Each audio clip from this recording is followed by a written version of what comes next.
Salut, dans cette vidéo, on va s'occuper de construire la macro pour rendre notre formulaire fonctionnel. On a construit un formulaire directement depuis une feuille Excel sans passer par la user form du mode développeur. Allez voir la vidéo. Le lien va s'afficher. On va commencer par créer la macro pour afficher les données dans la liste box. Allez, let's go, voyons tout ça.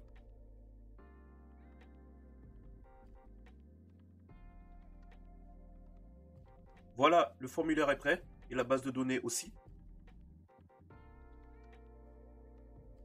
Allons dans le mode développeur où on va créer un module pour accueillir notre macro.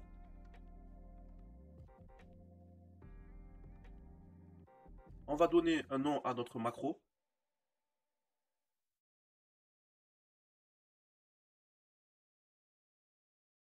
On fait une déclaration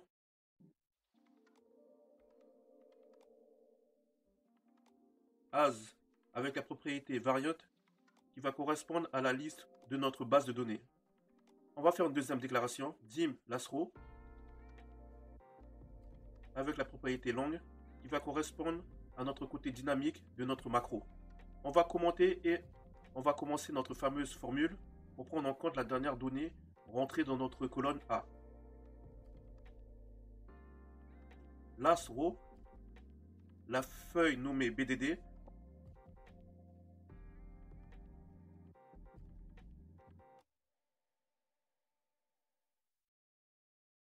la colonne 1 qui en réalité représente la colonne A, puis on fait un .end, .row. On va continuer avec sheet, entre parenthèses, on va indiquer la feuille Excel test et .activate qui va nous permettre d'indiquer à Excel qu'il faut qu'il se positionne sur la feuille test à l'ouverture du fichier Excel. C'est important car vous allez avoir un message d'erreur. On va continuer, on va commenter.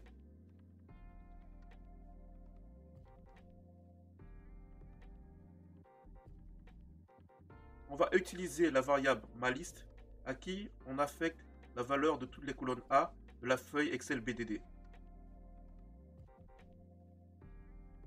On va commenter encore.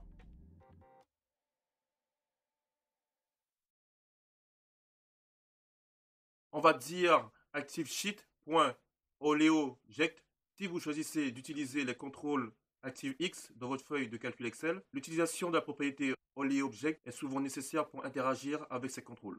On va indiquer quelle liste box où sera affichée les données et on ajoute la propriété list. On fait une affectation pour lui dire quelle colonne afficher. Donc ma liste affichera les données de la colonne A. On enregistre et voyons si ça marche. Ok, on est good, la liste se charge correctement. Maintenant, on va continuer. On va se rendre dans Sheet 1, puis on doit récupérer le nom de notre textbox. Pour cela, on va se rendre dans Développeur, puis dans Design Mode. On va cliquer sur la textbox et le nom par défaut s'affichera. Cliquez sur la textbox pour commencer à écrire la macro. On va commenter pour se repérer.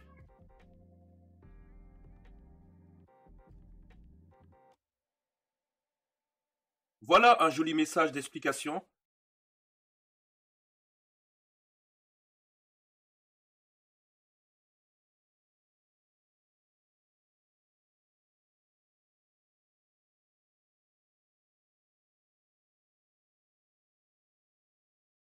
On dit que si à l'ouverture du fichier, le nom de la feuille n'est pas BDD, je t'ordonne de te placer sur la feuille Excel Text. On crée une variable listBoxObjet avec la propriété MSFormsListBox qui permet d'interagir avec la liste. Quant à la textbox, la finalité de MSFormsTextBox est de permettre à l'utilisateur de saisir du texte. Les deux objets sont souvent utilisés ensemble pour filtrer une liste en fonction de ce qu'il a tapé dans la textbox. On fait une autre variable pour une future boucle. On va commenter. On va prendre la variable et affecter à listbox 1.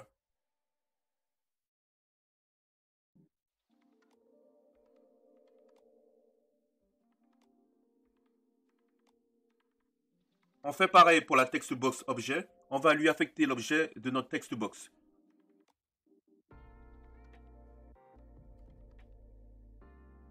On va commenter.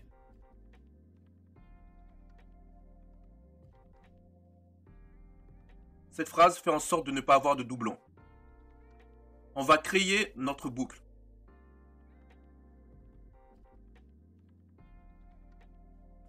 For i est égal à 2 qui est le numéro de la ligne, donc la ligne 2, tout, et notre fameuse formule pour parcourir toute la colonne A de la feuille BDD.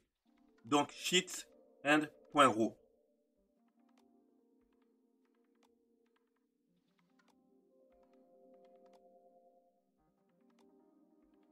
On va encore commenter.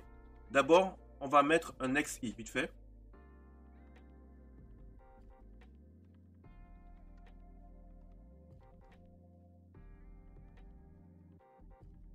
On met une condition avec la méthode instr qui sert à rechercher un mot. Laissez-moi finir de taper et on verra l'explication.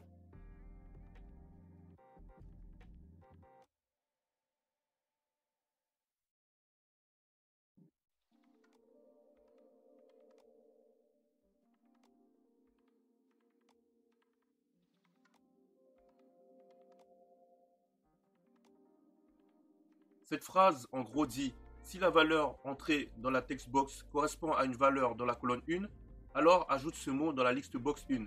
Tout ça avec la méthode addItem. On ferme la condition avec un NIF et on va vérifier si ça marche.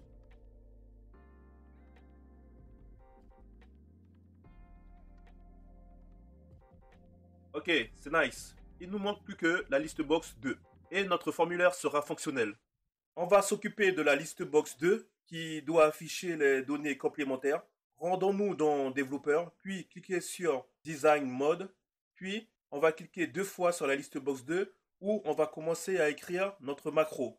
On crée une variable maliste avec la propriété variante. On crée une deuxième variable avec la propriété listebox objet 2 avec cette fois-ci la propriété msform listebox.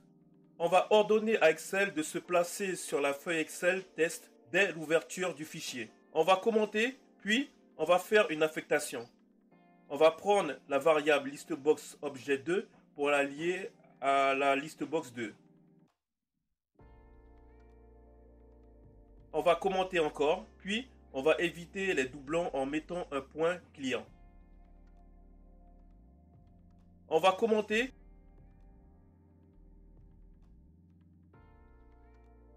On va créer une nouvelle variable selectItem avec la propriété string pour récupérer l'élément sélectionné.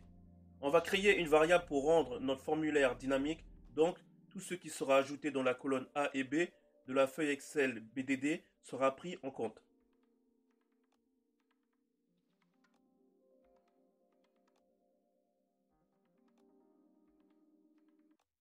On commente.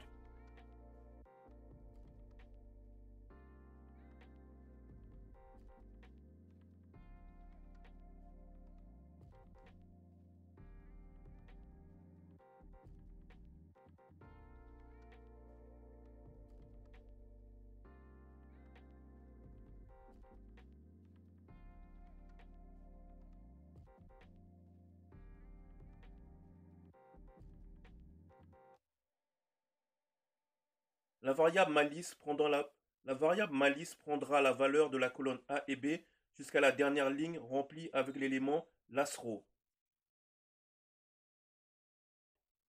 On va commenter pour suivre.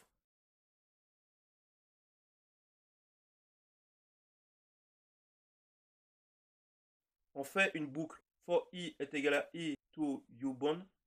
Uborn est une fonction qui retourne dans ce cas précis le nombre de lignes. Attendez, laissez-moi finir et on va voir tout ça.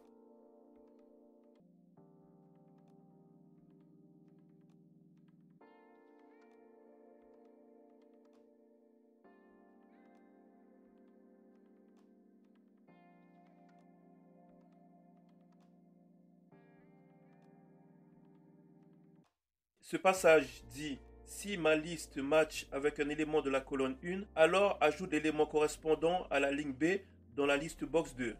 On finit avec un NIF et avec un XI. Voyons maintenant si ça marche. Attendez, il y a un souci. Ok, voilà, c'est réglé.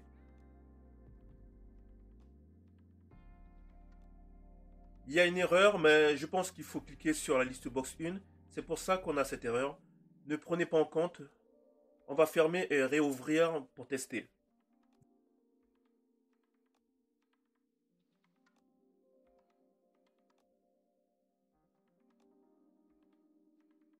Voilà, notre liste box 2 est fonctionnelle. Elle affiche des éléments complémentaires dès qu'on clique sur la liste box 1. Maintenant, une dernière chose avant d'arrêter, on va faire en sorte de figer le formulaire pour éviter qu'un petit malin ne le casse. On va dans Review, puis on va cliquer sur Protéger feuille. On va décocher. Voilà, l'utilisateur aura accès qu'aux zones de saisie et pas aux autres zones. C'est tout pour cette vidéo. Je vous dis à plus tard. Ciao!